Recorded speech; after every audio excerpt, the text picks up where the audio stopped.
अस्सलामुअलैकुम my YouTube family, कैसे हैं आप सब लोग। इंशाल्लाह जी सब लोग ठीक ठाक होंगे, फिट फाट होंगे और फर्स्ट क्लास होंगे। तो जी जैसा कि आप लोग पता है कि बहुत मज़े की और बहुत शदीद ठंड पड़ रही है। उस ठंड के मौसम में जो है वो हर घर में जो है ना एग करी का सालन बन रहा होता है, यानी कि एग करी बन रही होती है। तो आज हम एग करी को बना रहे हैं बहुत ही डिफरेंट अंदाज में। आप लोगों ने रेसिपी को कंप्लीट देखना है, बहुत मज़े की रेसिपी है। इसके लिए मैंने लिए है जी 8 अंडे, और यहाँ लिए हैं हाफ़ के जी पोटैटोज़, 3 टमाटर लिए हैं, और ये देखिए एक बड़ा साइज़ का प्याज लिया और एक छोटू सा प्याज ले लिया है, और साथ 4 से 5 ग्रीन चिलीज़ हैं, 1 टेबलस्पून लहसुन है, 1 टेबलस्पून अदरक है, और 2 हैं जी इसके सीक्रेट इंग्रेडिएंट जो आपको रेसिपी के दौरान ही पता चलेंगे। और आप लोगों ने बस रेसिपी को कंप्लीट देखना। और आज जो एग करी बनाने वाले हैं ना वो बहुत बम्बास्टिक होने वाली है। तो हमारे यहाँ जी जो बर्फ़ के कोले हैं वो गर्मियों में बर्फ़ जमाने के लिए यूज़ किए जाते हैं, और सर्दियों में जो है ना वो अंडे बॉयल करने के लिए यूज़ किए जाते हैं। तो खैर आप किसी भी बर्तन ले लें, और उसमें अगर जिसमें अपने अंडे बॉयल करने हैं उसके अंदर आपने खुला पानी लेने के बाद 1 टेबलस्पून जो है वो नमक का ऐड करना है, 2 टेबलस्पून जो है वो आपने वाइट विनेगर का ऐड कर देना है। और अगर आप मेरी तरह सिल्वर का बर्तन यूज़ कर रही हैं तो आप इसके अंदर हाफ़ टी स्पून जो है वो पत्ती का यूज़ कर दें। अगर आप कोई और बर्तन यूज़ कर रही हैं स्टील वगैरह का तो इसकी ज़रूरत नहीं है पत्ती की ऐड करने की, लेकिन नमक और विनेगर आप लाजमी ऐड करें। विनेगर क्योंकि उसके अंदर जो है वो कोगुलेटिंग एजेंट्स होते हैं, तो अगर किसी अंडे के में क्रैक आया हो ना तो क्या होता है कि वो अंडा पानी के अंदर बह जाता है और खुल जाता है ना, तो वो ख़राब हो जाता है। तो अगर इसके अंदर आप विनेगर ऐड करती हैं तो इसके अंदर कोगुलेटिंग एजेंट होने की वजह से जो है ना वो अंडे को बाहर नहीं बहने देता है, मतलब क्रैक वाला अंडा भी आपका अच्छे से बॉयल हो जाएगा। और नमक ऐड करने की वजह से जो है ना वो इसका जो शेल है वो बहुत अच्छा सेपरेट हो जाता है उसकी लेयर से, और अंडा जो है ना वो बहुत सुपर किस्म का जो है ना वो आप पील ऑफ कर सकते हैं। तो अंडे बॉयल करते हुए आपको पता है कि हमें सबसे ज़्यादा मसला जो है ना वो बाद में अंडा छीलते हुए आता है। और एग करी में अगर अंडे प्रॉपरली नहीं छिले होते हैं तो एग करी का सारा मर्ज़ा जो है ना वो किरकिरा हो जाता है। तो आपने अंडे बॉयल करते हुए ये 2 टिप्स को लाजमी याद रखना है। तो यहाँ हमने अंडे बॉयल होने के लिए रख दिए हुए हैं। तो चलते हैं जी अपने बाकी प्रोसेस की तरफ। यहाँ मैंने कढ़ाई में लिया जी हाफ़ का वेजिटेबल ऑयल, इसमें लिया 1 टेबलस्पून सूखा धनिया, 1 टेबलस्पून साबुत सफ़ेद ज़ीरा।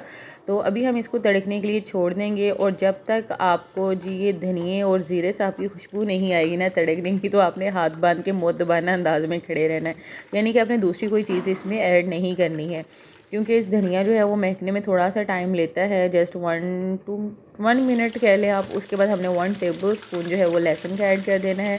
इसको आपने स्टीर करना है, ऑयल में मिक्स कर दें। गरम ऑयल है, बहुत जल्दी और बहुत अच्छे से तड़क जाएगा। उसके फ़ौरन बाद ही हमने 1 टेबलस्पून जो है इसके अंदर जिंजर ऐड कर दिया है। तो अभी आपने इसको इतना फ्राई करना है कि जो लहसुन अदरक है ना वो बहुत प्यारी सी महक देने लग जाए। हमेशा की तरह जैसा कि मैं आपको बताती हूँ कि जब हम कढ़ाई में खाना बना रहे होते तो फ्लेम जो है वो साइडों से आ रहा होता, तो इसकी जो साइडें जैसे ही गोल्डन ब्राउन होने लगेंगी बहुत प्यारी सी महक आएगी, तो हम इसके अंदर प्याज ऐड कर देंगे। इस रेसिपी में आप जो है वो बेशक लहसुन अदरक का पेस्ट नहीं बनाएं, इसको फाइनली चॉप करके भी आप ऐड कर सकती थी। उसके अलावा टमाटर प्याज देख लें कि मैंने बिल्कुल भी बारीक नहीं काटे हैं, मोटे मोटे से प्याज काटे हैं। ऐसे ही आप लहसुन अदरक भी जो है वो काट के ऐड कर सकती हैं। इसमें आपको कटिंग की ज़्यादा मेहनत करने की ज़रूरत बिल्कुल भी नहीं है। और प्याज को जो है वो आपने वाइट होने तक कुक करना है। एक मेरी व्यूवर है, उन्होंने मुझे मैसेज किया था कि क्या प्याज वाइट नहीं होते हैं। बिल्कुल भी बहना, प्याज वाइट नहीं होता है, प्याज प्याजी कलर का होता है। और आपको पता है कि आजकल जो प्याज है वो पर्पलिश शेड के आ रहे हैं, जैसे ये देखें। तो जब प्याज जिस भी कलर का हो आपने इसको ट्रांसपेरेंट लाजमी करना है, और शोरबे वाले सालन में तो ट्रांसपेरेंट करना आपने बिल्कुल नहीं भूलना है। और हमेशा की तरह जैसा मैं आपको कहती हूँ कि काम वही है जो साथ साथ निबट जाए, तो यहाँ हमने प्याज को जो है वो वाइट होने के लिए छोड़ दिया, यानी कि प्याज का जो एक्स्ट्रा पानी है वो सारा निकल जाए, यानी कि ड्राई हो जाए। उतनी देर में हम अपने जो है ना वो 5 ग्रीन चिलीज़ कट कर लेंगे, और साथ जो हमने 3 टमाटोज़ लिए थे उनको भी हमने फाइनली कट कर लिया हुआ है। इसमें आपको वेजिटेबल्स को मैंने आपको पहले बता दिया है कि जो मसाला है हमारा, मतलब लहसुन अदरक प्याज टमाटर और हरी मिर्चें, बिल्कुल भी फ़ाइन कटिंग की आपको ज़रूरत नहीं है।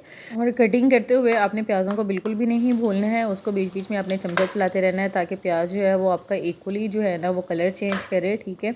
ये ना हो कि वो कहीं से ज़्यादा ब्राउन हो जाएं, और आपने बीच में इसको स्टीर करते रहना है। जब आप पैरेलल काम कर रहे होते हैं तो काम को जो है ना वो टेंशन से किया करें, ताकि ये ना हो कि आपका जो दूसरा काम है वो ख़राब हो जाए। अंडे हमारे बॉयल हो रहे हैं, प्याज हमारे ट्रांसपेरेंट हो रहे हैं, साथ हमने आलू की कटिंग कर ली है। आलू की जो कटिंग है आपने स्मॉल टू मीडियम आलू का साइज़ रखना है, बहुत बड़े साइज़ में आपने आलू नहीं काटने हैं, ठीक है। बस एक छोटा जो क्यूब लाइक होता है ना आलू, उतनी आपने इसकी कटिंग करनी है।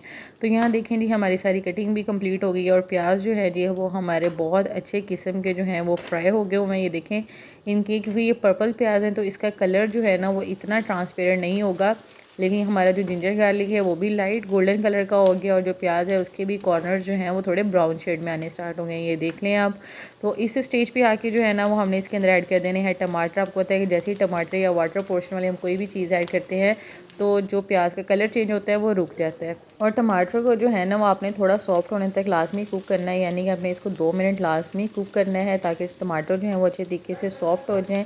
उसके बाद हम इसके अंदर ग्रीन चिलीज़ ऐड कर देंगे। और जैसा कि जो लोग मेरे रेगुलर व्यूवर्स हैं उनको पता है कि मैं रेगुलर वीडियोज़ नहीं लगा पा रही हूँ। 2 दिन से मेरी तबीयत जो है वो काफ़ी डाउन चल रही थी, तो लेकिन आप लोग जिस तरह से मेरे चैनल को सपोर्ट करते हैं, आप लोग मुझे सपोर्ट करना मत छोड़िए। इसी तरह से आप अपनी बहन का चैनल देखते रहें। आप लोगों की सपोर्ट मेरे लिए बहुत बहुत बहुत ही इंपॉर्टेंट है और आपका एक कमेंट जो होता है ना मेरे लिए बहुत वर्थी होता है। तो यहाँ देखिए ये मसाला हमारा भुन रहा है बड़े अच्छे तरीके से, टमाटर भी हमारे सॉफ्ट हो गए हैं और साथ ही पैरेलल जो है वो अंडे बॉयल हो रहे हैं। और जब अंडे बॉयल आप कर रहे हो तो जैसे ही पानी को जोश आता है ना तो उसके बाद आपने टाइम नोट कर लेना है, 7 से 8 मिनट आपने इसको लाजमी बॉयल होने देना है। एग करी में अंडे जो है वो प्रॉपरली बॉयल होने चाहिए।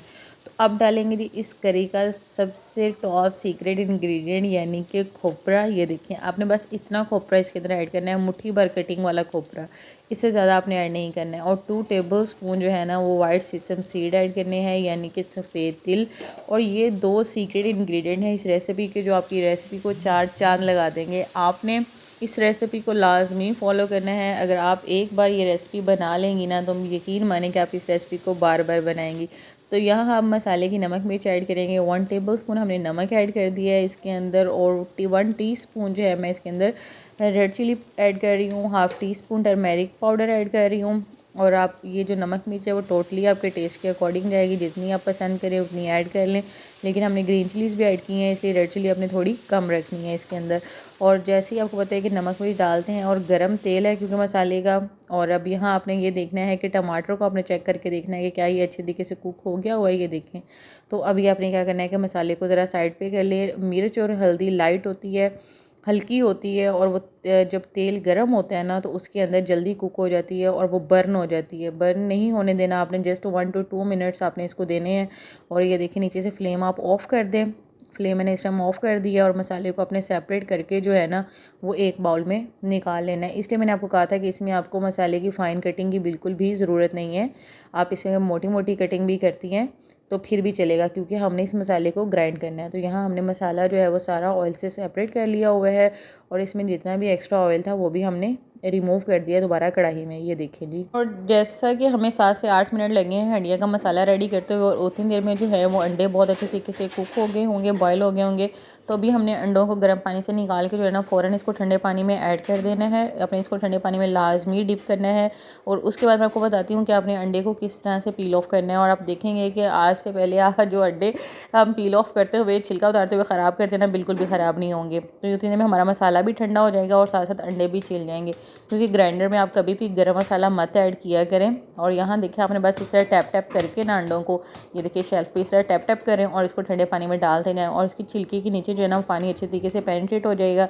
यहाँ सारे अंडे हमने टैप टैप कर लिए हैं और यहाँ हम इसको छीलेंगे। और ये देखिए छिलका आप चेक करेंगे किस कदर आराम से और पूरा पूरा छिलका उतर है और झट से जो है ना वो आप अंडे पील ऑफ कर सकती हैं। ये देखें आज से पहले आपको अंडे पील ऑफ करते हुए इतना मज़ा नहीं आया होगा। ये देखें तो ये थी जी बम्बास्टिक किस्म की टिप जो अंडे बॉयल करने के लिए आपको लिए बहुत ज़्यादा हेल्पफुल होने वाली है।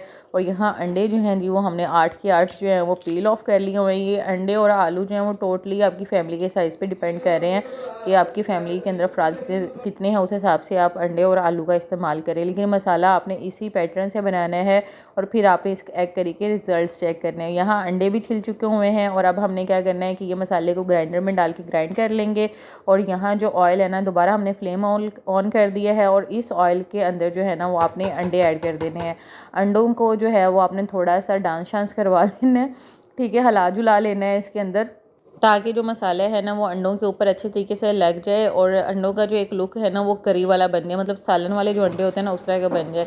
हम घर में बहुत सारी रेसिपीज़ फॉलो कर रहे होते हैं। आप यकीन मानिए कि जिस तरह से चिकन की रेसिपीज़ बंदा बनाना खड़ा होता है ना तो ख़त्म ही नहीं होती हैं, मतलब कि एक पूरी सीरीज़ आप बना सकती हैं चिकन की रेसिपीज़ की। तो इसी तरह से एग की रेसिपीज़ है जो कि हम मल्टीपल तरीक़ों से बनाए ना तो एग की जो है ना जो रेसिपीज़ है ना वो नहीं ख़त्म होने वाली है, मतलब पोल्ट्री की रेसिपीज़ इस तरह की है। तो यहाँ मैंने जो है वो थोड़ी सी देगी लाल मिर्च इसके ऊपर डाली है ताकि अंडों के ऊपर एक बहुत प्यारा सा कलर आ जाए। अगर देगी लाल मिर्च घर में नहीं है तो आप हल्दी थोड़ी सी डाल सकती हैं, तो उससे भी जो कलर है ना वो इसका बहुत अच्छा आ जाएगा। तो देगी लाल मिर्च डालने के बाद आपने जस्ट इसको कुछ सेकेंड्स के लिए स्टीर करना है, क्योंकि बहुत हल्की मिर्च होनी है। फ्लेम अगर हाई चल रहा है चूल्हे का तो बहुत जल्दी बर्न हो जाएगी, तो मसाले में जो है ना वो जलने का टेस्ट आ सकता है। तो आपने बस इसको जस्ट स्टीर करना है। स्टीर करने के बाद आपने इसको बाहर निकाल लेना है।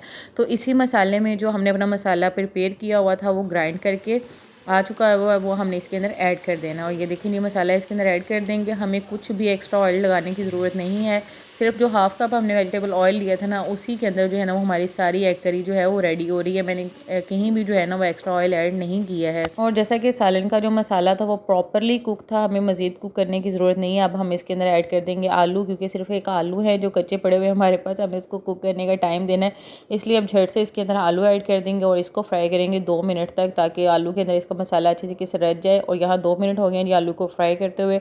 अब जिस ग्राइंडर में हमने इसको ग्राइंड किया था मसाले को, उसमें हमने थोड़ा सा पानी ऐड करना है। पानी ऐड करके ताकि ग्राइंडर अच्छे से साफ़ हो जाए, और वही वाला पानी हम इसके अंदर ऐड कर देंगे। खाना बनाते वक्त कोई भी चीज़ जो है ना वो आपने बिल्कुल भी वेस्ट नहीं करनी होती है।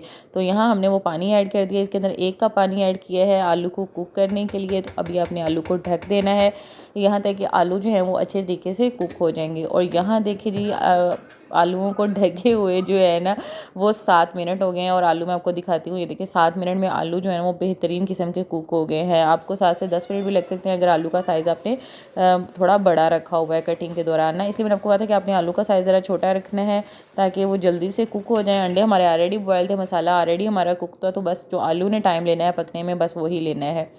तो ये थी जी हमारी फुल एंड फाइनल पोटैटो करी। और पोटैटो करी में हम एग डाल देंगे तो ये एग करी बन जाएगी। तो ये देखिए जी अब हमने इसके अंदर एग भी ऐड कर दिए हैं। अक्सर मेरे व्यूवर्स कहेंगे जी आपने थोड़े 8 अंडे बॉयल किए थे, तो ये 7 है। एक्चुअली मेरे देवर को बहुत जल्दी थी ऑफिस जाने की, तो मैंने थोड़ा सा सालन उसको पहले ही निकाल दिया ताकि वो खाना खा के चला जाए, उसको लेट नहीं हो। तो यहाँ देखें हमारा सालन जो है वो बेहतरीन किस्म का रेडी हो गया है। अब हम इसकी गार्निशिंग करने वाले हैं जी सब्ज़ धनिए के साथ। और बहुत ही ज़्यादा मज़े की एग करी बनती है, और यकीन मानिए कि इसका फ्लेवर इतना ज़्यादा कमाल है कि आप इस रेसिपी को बार बार बनाएंगे। अगर आप इसको एक दफ़ा बना लेंगी तो मुझे पूरी उम्मीद है कि अभी ये रेसिपी देखने के बाद आप सुबह जो है ना ये सालन लाजमी बनाने वाली हैं। इतने सिंपल इंग्रेडिएंट है और इतना बेस्ट आउटकम है कि आप याद करेंगे कि आपके साथ किसी ने रेसिपी शेयर की है। तो होप सो जी आज की रेसिपी आप लोगों को बहुत ज़्यादा पसंद आने वाली है। अगर आपको रेसिपी पसंद आई हो तो आप लोगों ने अपनी बहन के चैनल को लाजमी सब्सक्राइब करना है, और ये जाते हुए घंटी के बटन लाजमी प्रेस करके जाना है ताकि मेरी हर नई आने वाली वीडियो आपको मिलती रहे साथ साथ। तो दोबारा मिलेंगे जी आपके साथ नई रेसिपीज़ के साथ, नई टिप्स एंड ट्रिक्स के साथ। तो मुझे दीजिए इजाज़त। अल्लाह हाफिज़।